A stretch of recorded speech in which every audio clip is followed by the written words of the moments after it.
मेरे साथ आज ख़ास मुलाकात में जो सिनेमाई शख्सियत या संगीत से जुड़ी शख्सियत मौजूद हैं, उनके बारे में तारुफ़ करने को मैं बहुत छोटा महसूस कर रहा हूँ ख़ुद को, क्योंकि जिस दौर में लगातार बॉलीवुड संगीत अपनी ऊंचाइयां छू रहा था, उनमें वो नाम, उस नाम का असर लगातार कायम था। उदित नारायण साहब, बहुत बहुत स्वागत इस खास मुलाकात में। जी, बहुत नमस्कार। खुश हैं आपको पाकर इस मुलाकात में, और जाहिर सी बात है बहुत सारी यादें जुड़ी होती हैं आपकी। शायद हर किसी की ज़िंदगी में जब प्रेम होगा तो वहाँ पर उदित नारायण की आवाज़ मौजूद होगी। नहीं, बस बहुत इस ये कॉम्प्लीमेंट्स के लिए बहुत-बहुत धन्यवाद आप लोगों का। और बस being a singer, being a artist, बस आप लोगों को एंटरटेन करते आ रहे हैं। और आप दुआ करिए कि हमेशा करता रहूं। संगीत से सोहबत जब आपकी शुरू हुई तो बहुत से पड़ाव आए, उनमें से एक पड़ाव आज भी नज़र आ रहा है हमें, एक बहुत ही नेक मकसद और उसमें उदित नारायण की आवाज़। नहीं, देखिए, अगर ज़िंदगी में आप लोगों की सेवाएं कर सकें किसी भी रूप से, तो इससे अच्छी बात और क्या हो सकती है। और जिसको भगवान ने संगीत दिया हो, चाहे कोई भी आर्ट दिया हो, और वो अपने आर्ट से लोगों को एंटरटेन करें, लोगों को खुश करें, तो इससे अच्छी बात और क्या हो सकती है। मैं तो ये कहूँगा कि हम लोग धन्य हो गए। बिल्कुल बिल्कुल। कहाँ से जो ये कीड़ा था संगीत का, और या कह लीजिए संगीत से जो आपकी यारी थी, ये शुरू हुई कि नहीं यार अब तो मुझे यही करना है, ज़िंदगी भर शिद्दत से संगीत में जुड़ना है? मैं एक किसान का बेटा हूँ, यानी I am a son of a farmer. तो एक किसान का बेटा अगर ये सपना देखता है कि मुझे बम्बई जाना है, उस वक्त तो बॉम्बे ही होते थे, आज मुंबई हो गया। लेकिन जब हम लोग 7-8 साल के थे, मतलब बहुत छोटा था, तभी से लोगों को हम पूछते थे कि ये रफ़ी साहब, ये किशोर दा, ये लता जी, ये आशा जी, मुकेश जी, महेंद्र कपूर साहब, तलत महमूद साहब, ये सब लोग ये रेडियो के अंदर कैसे बैठ के गाते हैं। क्योंकि 8-10 साल का लड़का को कितना समझ होगा। तो गांव घर में रेडियो बजा करता था, तो हम जाके वहाँ बैठ जाते थे, सुना करते थे।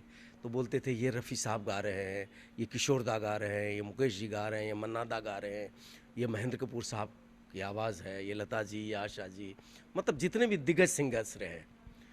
तो हम सोचते थे कि मैं भी किसी दिन इस रेडियो के अंदर जाके बैठ के गा सकता हूँ ना।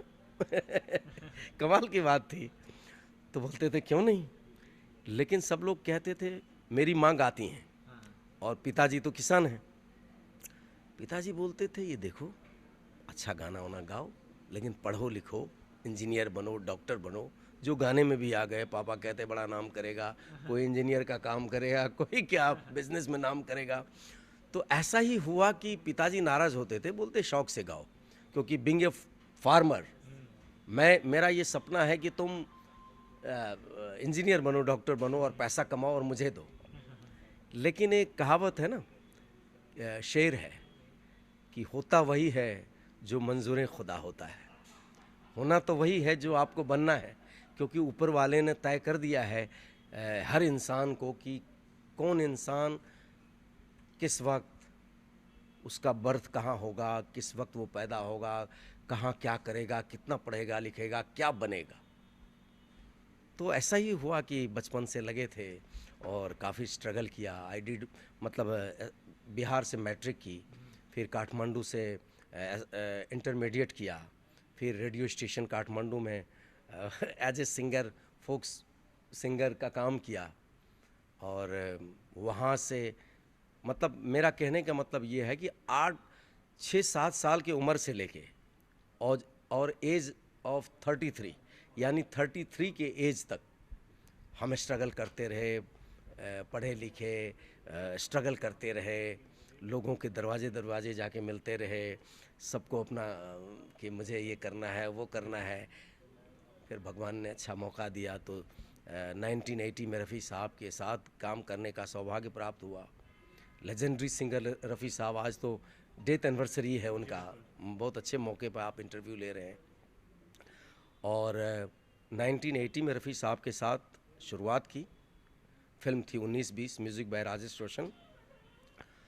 रोशन साहब। और तब से लेके 87 तक हर कुछ फिल्मों में मैं गाता रहा, कुछ गाने आए। लेकिन जो एक सपना होता है कि नाम हो, गाने चले और कोई बड़ा ब्रेक मिले, तो वो मिला आफ्टर 10 साल, आफ्टर 10 ईयर्स स्ट्रगल, क़यामत से क़यामत तक।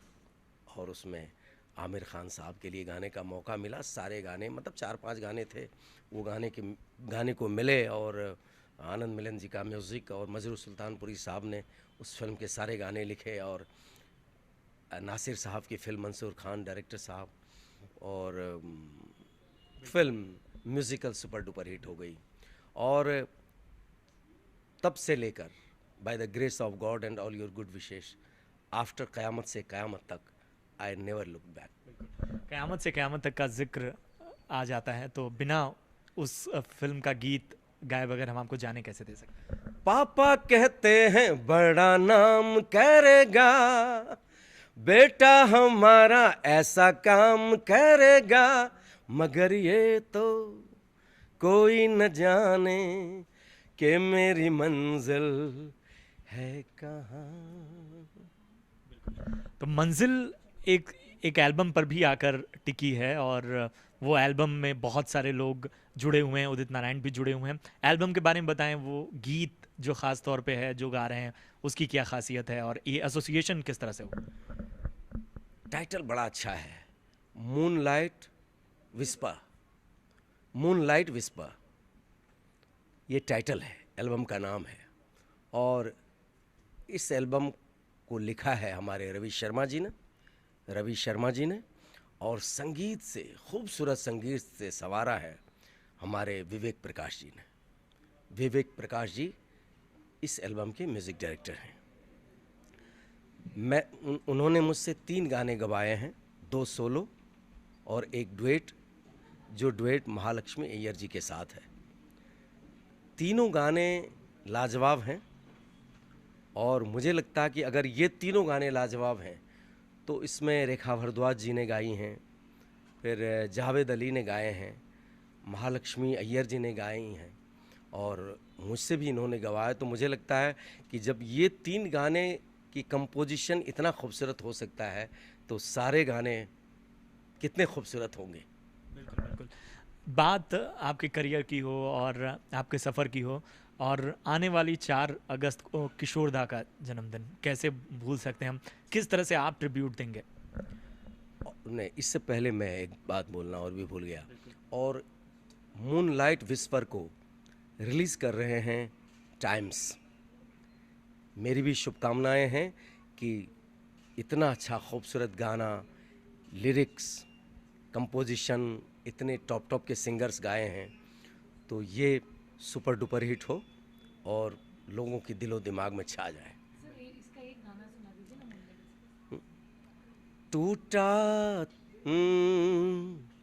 टूटा तारा मेरी आँखों में यूं पिघला कैसे, फिर तेरा नाम होठों से यूं निकला कैसे, यूं निकला कैसे। किशोर दा का मैं जिक्र कर रहा था, 4 अगस्त को उनकी जयंती है। किस तरह से याद करते हैं? आपने कहा कि रेडियो में ही सबको सुना और इस तरह से आपका सफ़र बढ़ा, तो किशोर दा आपकी यादों में? ऐसे गायक, ये एक मक्खी तकलीफ दे रही ना, ऐसा सिंगर, ऐसा गायक, ये सब लोग मतलब हमारे लिए तो प्रेरणा है। उन्होंने हम सबों के लिए रास्ता, खूबसूरत रास्ता बना के गए।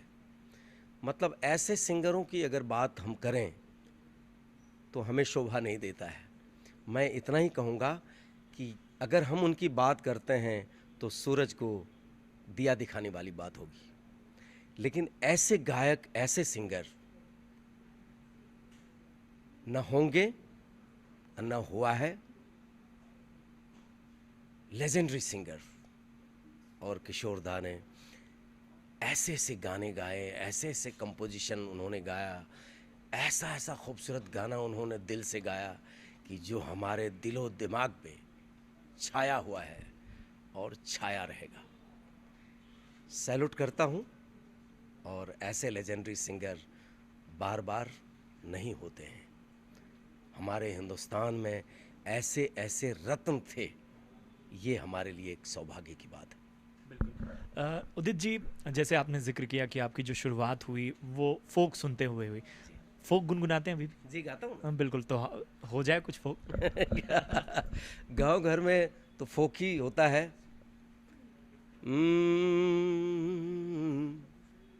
सुन सुन सुन पैन भरनी गे, कनी घुरियो के ताक, हट चल छोड़ा बटोहिया रे, बड़ा भैले चलाक।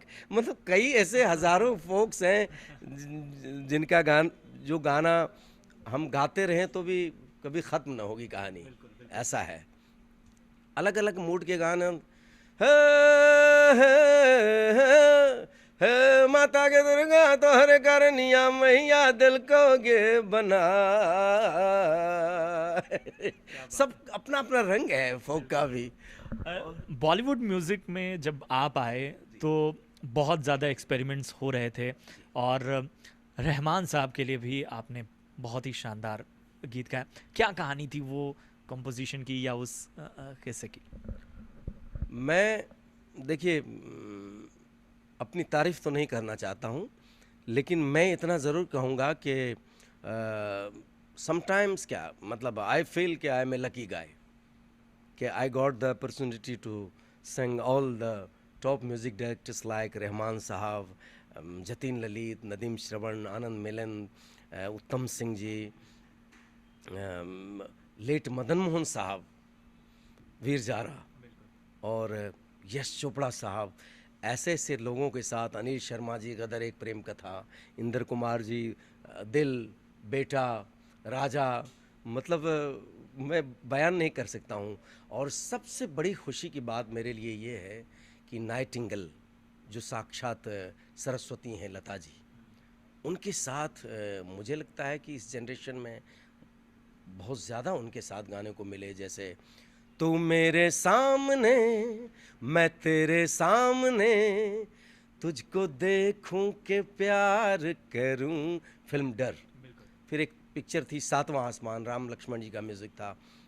तुम क्या मिले जाने जा, तुम क्या मिले जाने जा, सॉरी गड़बड़ हो गई जरा। तुम क्या मिले जाने जा, प्यार जिंदगी से हो गया। तुम क्या मिले जाने जा, प्यार जिंदगी से हो गया। ये सातवां आसमान फिल्म का नाम था। फिल्म सातवां आसमान का गाना था लता जी के साथ। फिर तो उसके बाद दिल तो पागल है, दिलवाले दुल्हनिया ले जाएंगे जो हज़ारवां 1030 या 31वां वीक में चल रही फिल्म। और फिर वीर जारा, कई फिल्मों में लता जी के साथ गाने को मिले। और रहमान साहब के साथ तो उन्होंने एक से एक फिल्मों में गवाया मुझे, रंगीला, फिर लगान, nominated for Oscar award also, और दिल से, ऐ अजनबी तू भी कभी आवाज़ दे कहीं से। और जितने भी सुपरस्टार्स हमारे रहे हैं, आमिर खान साहब, तीनों खान, शाहरुख खान साहब, सलमान जी, फिर सनी देओल, बॉबी देओल, अक्षय कुमार, ऋतिक रोशन जी, गोविंदा जी, मतलब सबों के साथ कहा जाता सब पे सूट करती है आपकी आवाज़। ऐसे ही आपकी संगीत से सोहबत जारी रहे और आप बेहतरीन जो म्यूज़िक है, बेहतरीन गाने हैं वो हम तक पहुंचाते रहें। हमसे बातचीत करने का बहुत बहुत शुक्रिया। बहुत बहुत शुक्रिया आप लोगों का कि आप आए और इतना खूबसूरत इंटरव्यू लिया मेरा।